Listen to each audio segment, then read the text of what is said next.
4 tipos de bilingüismo. En el post anterior les dejé este par de categorizaciones. El bilingüismo activo, el bilingüismo pasivo, el bilingüismo aditivo y el bilingüismo sustractivo. Ahora, me gustaría hablar un poquito más de esto porque no es blanco y negro y no me gusta mucho que se etiquete directamente a un niño o a una persona encasillándolos en una de estas categorías. Hablamos siempre en la lingüística de un continuum. Este tipo de categorizaciones existen en la ciencia porque se necesitan porque hay de verdad estudios que han encontrado que hay personas que, a pesar de haber crecido con 2 lenguas, hablan solo una. ¿Sí? Pueden entender las dos, pero hablan solo una. Aquí estamos hablando del bilingüismo pasivo, que este es el que les interesa a muchos padres para poder entender por qué sus hijos hablan o responden solo en una lengua. Ahora, dentro de estas categorizaciones se toma un poco en cuenta si estamos hablando de una primera lengua o una segunda lengua. Hablemos un momentito del bilingüismo aditivo y el bilingüismo sustractivo. Aditivo viene de adherir, ¿verdad? De sumar, y sustractivo viene de sustraer, de restar.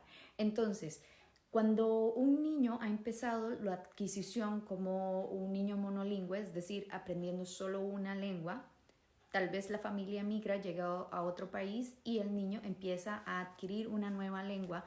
Los padres no se hacen muchas preocupaciones acerca de esto. El niño empieza a dejar de hablar su lengua materna. Estamos hablando que puede ser un niño en primera infancia. Se empieza a ver que el niño está teniendo mucho progreso en la nueva lengua, en su segunda lengua, que mayormente obviamente es la lengua que se habla en el país, pero que el desarrollo de su lengua materna o de su primera lengua se empieza a ver estancado hasta llegar casi a un retroceso donde el niño tal vez pueda entender, pero deja de hablar por completo.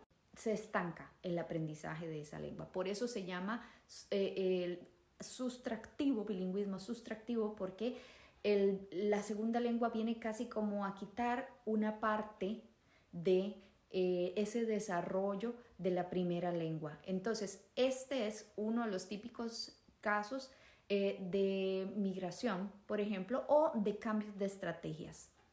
Ahora, hablemos un poquitito de este famoso bilingüismo pasivo.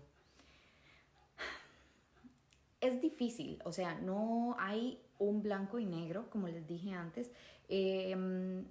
Sí hay 4 patrones, según mi autora favorita, Annick de Hauer.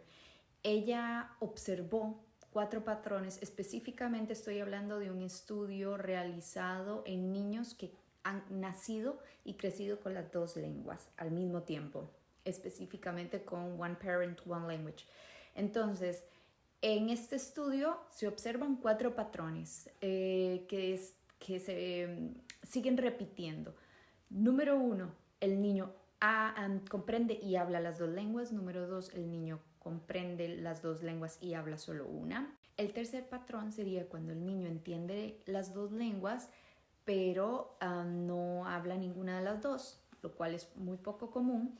Ella pone más o menos una edad aproximada entre el año y medio y los 2 años en la observación de estos patrones.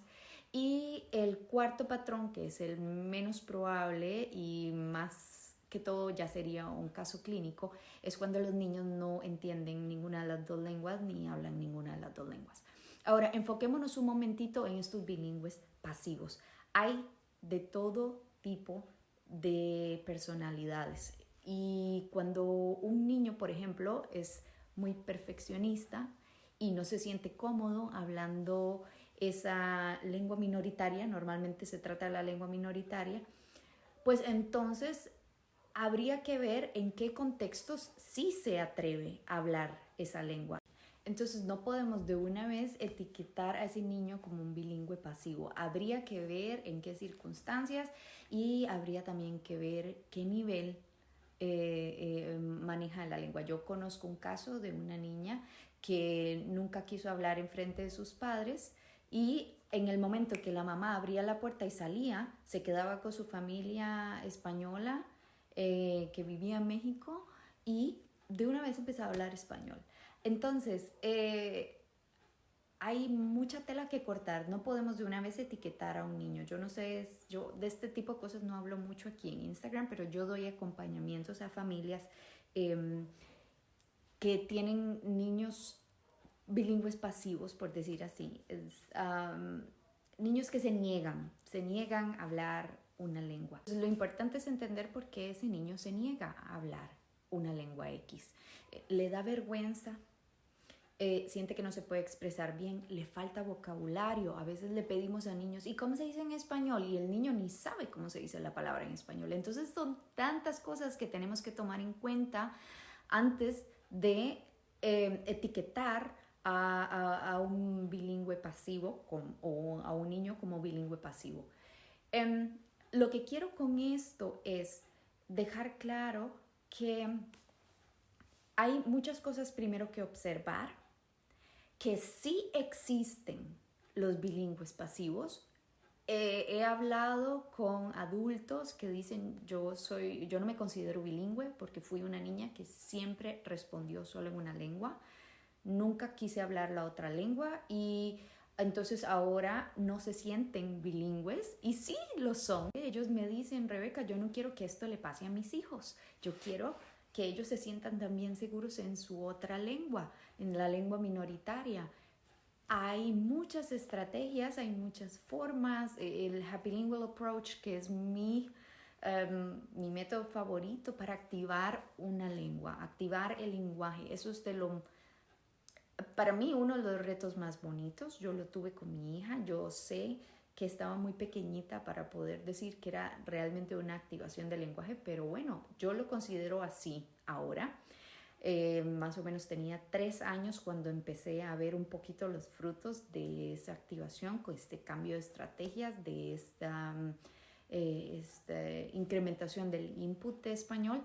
Existe también algo que nosotros en la lingüística le llamamos detonantes o detonantes sociolingüísticos, que en un proceso de adquisición del lenguaje sería un ejemplo, puede ser una visita al país de la lengua minoritaria. Entonces ahí, por supuesto, en una inmersión se da la activación del lenguaje bastante rápido. Es posible también que estos bilingües pasivos que nunca hablaron su lengua en la niñez, en la edad adulta, se suelten o hagan un curso y empiecen a sentirse más seguros. O sea, como decía mi autora favorita, un bilingüe pasivo no tiene nada de pasivo. El entender ya una lengua es un gran paso y un gran regalo. Así que sí es posible activar un lenguaje, sí es posible tener niños que hablen las 2 lenguas o las 3 lenguas, pero requieren mucho trabajo de nosotros, requieren mucha dedicación. Niños bilingües no se crían así porque así, por estar escuchando una lengua, no.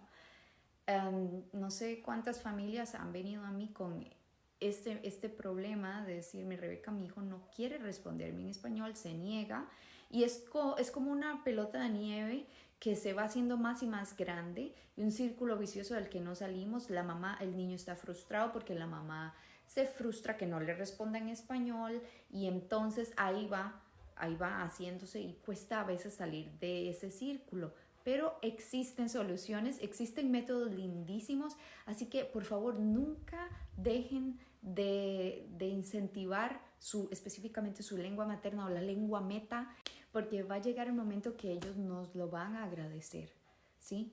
Y tengamos mucha tranquilidad, no nos sintamos culpables, no nos sintamos mal. Esto es una de las primeras cosas que yo trabajo con las familias, cambiar ese mindset de los padres. ¿Cuántas familias llegan sintiéndose culpables porque, ay, es que hace esto y no responde esto y no habla esto? Pero